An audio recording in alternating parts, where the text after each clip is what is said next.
நீங்க நீங்களாவே இருக்க, நான் நானாவே இருக்கேன். என்னை பத்தி நீங்க கேட்கக்கூடாது. அப்போ என்ன செய்யறது? உங்களை மாதிரி எங்க அப்பாவை என்னை விட்டா எங்க அப்பாவுக்கு வேற நாடு கிடையாது. அதனால எங்க அப்பாவை நான் தான் பார்த்துக்க போறேன். நான் எங்க அப்பா வீட்டுக்கு கிளம்ப போறேன்.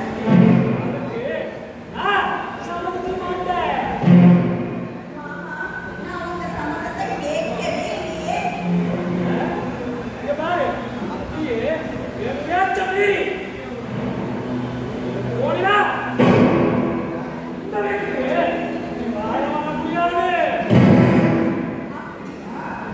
சரி, அப்படின்னா உங்க பையனையும் என்னோடயே அனுப்பி வைங்க. நான் அவரை கையோடயே கூட்டிட்டு போறேன்.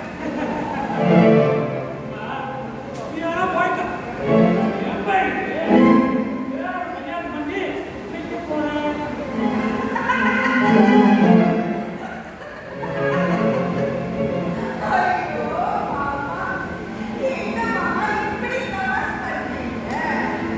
மாமா, உங்க பையனை என்கிட்ட இருந்து பிரிக்கணும்னா first divorce பண்ணணும். அந்த divorce பேப்பர்ல கையெழுத்து போடணும். அந்த கையெழுத்து போட்டதுக்கு அப்புறம் 6 மாசம் wait பண்ணணும். அதுக்கப்புறம் இதெல்லாம் போதாதுன்னு நான் உங்க மேல பேசி விடுவேன்னு வச்சுக்கோங்க. நீங்க 7 வருஷம் தம்பி என்ன